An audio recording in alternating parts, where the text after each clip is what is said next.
Hi everyone, this is Janine Cloud with FamilyTreeDNA, and I'm excited to give you a brief tour of our popular new feature, Discover, the Y haplogroup report.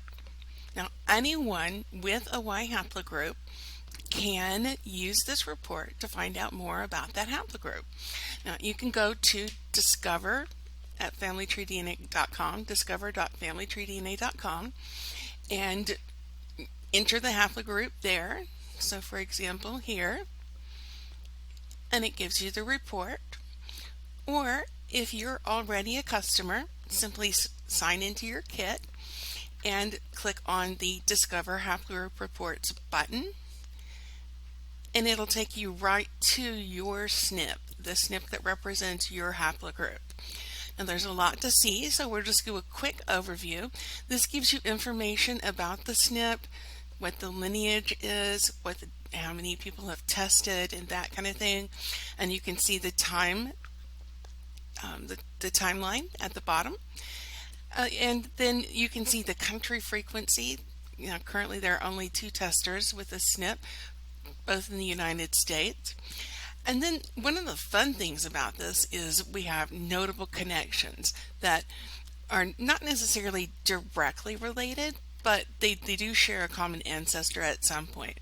In this case, Ernest Hemingway is on our haplogroup, and he's just a branch that goes back around probably 2,700 years ago, about 1750 BCE. And then you can go through each of these and see, like John Craig Ventnor, who was responsible for the start of the Human Genome Project, all the way back to Albert Perry and Neanderthal man. Then we have the migration map, which shows the path out of Africa of your specific group. The great thing about this map is it is interactive. You can zoom in, you can get closer in, and then all these shovels that you see, those are from archaeological digs, and it names where it is, what the SNP that came out of it was, and the haplogroup from it, and then the time frame on it. So you can see those all over Europe there. We have quite a few of those entered into the map. And then there are the ancient connections that come from those digs. So for example, the closest, the most recent for my lineage, because this BY177080 is my direct paternal line, the closest here is Rebe 3, who was from Denmark and was considered a Viking. And the shared ancestor was around 1050 BCE, before Common Era. You can see that on this timeline here, and you can just click through and see that going back to some of the farthest ones.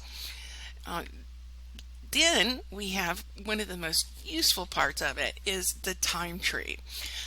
You can see where here's a parent SNP here, and scroll down, see all of the branches that come off of it.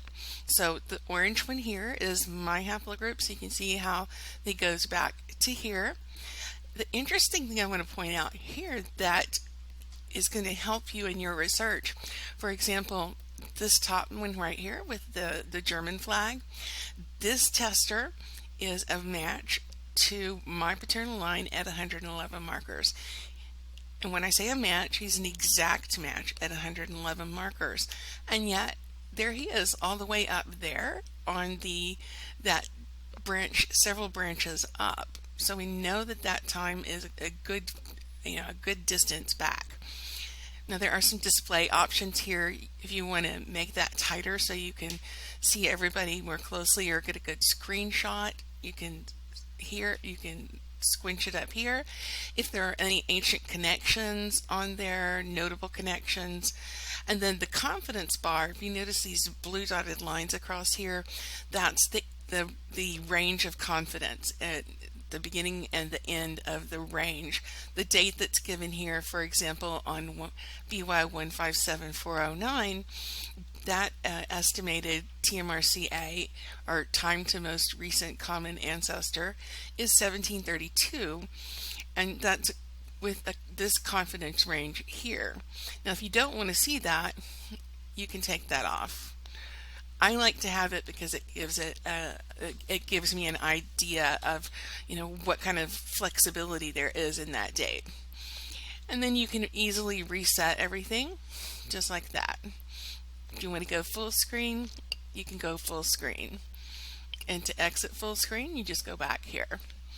Uh, then we have the ancestral path. That goes way back all the way to A0000, the Denisovan, and then the Neanderthal, all the way up that line to the current day, and it shows the different ages and the time that's passed, and then how many tested descendants there are.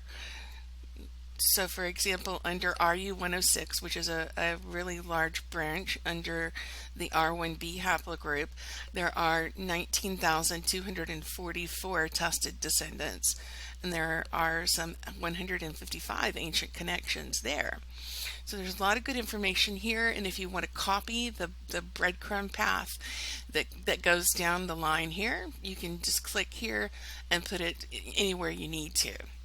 And we also have some suggested projects based on the names that are in the project, and results from your information here.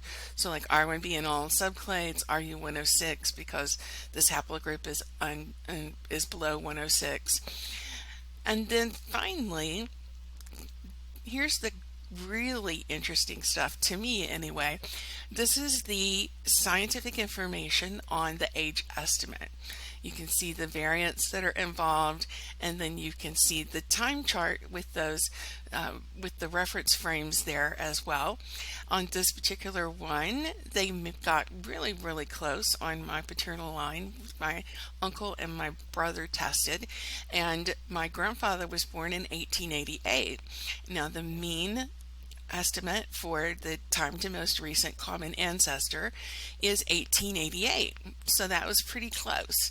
It's not always going to be that close. It could be a swing of several hundred years either way with confidence, but the more data points that we have, the more closely that can be dialed in. So the more people that test on your branch, this number right here can change.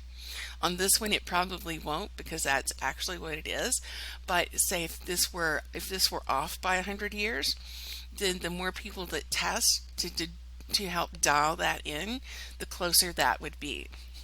Now, up here, if you want to look at any other SNPs, you can just type that in here. So like I could put in RM222. Or you can just even put in the M222. You don't even have to have the R in front of it. So you can see that information there, the story about it, any notable connections on that line. Say you wanted to look at a different, like IM253. You can see here we have a number of descendants on the I haplogroup.